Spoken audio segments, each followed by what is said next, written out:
আপনি এটা সিঙ্গেলের মধ্যে এত জুড়ে গেলেন, পাটাটা মেরে দিলেন, হ্যাবেট হয়ে নইলো, পিলারের মধ্যে মেরে দিল, মেট্রো রেল কি বাইশ চাইছে? মুখোমুখি প্রায় সংঘর্ষ হয়েছে। মেট্রো রেলের পিলার তো ডাইরেক্ট বাচ্চা, আর না হলে আরো বেশি দুর্ঘটনা হইতো। রাজধানীর আগারগাঁও ট্রাফিক মোড়ে মেট্রো রেলের পিলারে মালবাহী ট্রাকের সজোরে ধাক্কা। পথচারীরা জানান, শুক্রবার গভীর রাতে শিশু মেলার সামনে থেকে আসা যাত্রীবাহী বাসের সঙ্গে মালবাহী ট্রাকের সংঘর্ষ হয়।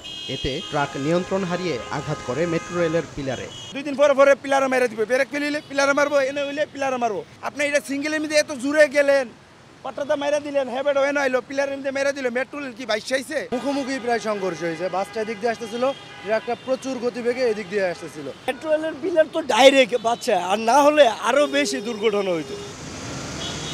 ঢাকা চট্টগ্রাম রুটের শাহ ফতে আলী পরিবহনের বাসটিকে জব্দ করা হলেও পলাতক রয়েছে বাস ও ট্রাকের চালক। মালবাহী ট্রাকের বেপরোয়া গতির কারণেই এই দুর্ঘটনা বলে জানায় পুলিশ। শাহ ফতে আলী বাস পশ্চিম সিগন্যাল থেকে আসতেছিল, আর দক্ষিণ সিগন্যাল থেকে আসছিল ট্রাক, জাম ট্রাকটা, যেটা ট্রাকটা আপনি দেখতেছেন। এই দুইটা সংঘর্ষ হয়। শাহ ফতে আলী বাস হলে বাসকে এই ট্রাকটা মেরে দেয়। মেরে দেওয়ার পরে বাসটা হলো কাপুল থানায় আটক আছে। নগদে 500 টাকা বা তার বেশি পেমেন্টে পেতে পারেন ঢাকায় জমিসহ 20 কোটি টাকার পুরস্কার।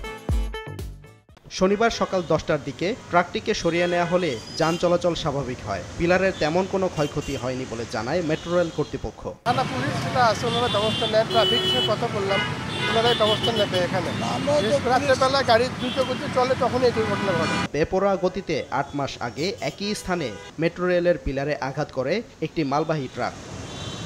সাদিকুর রহমান, সময় সংবাদ, ঢাকা।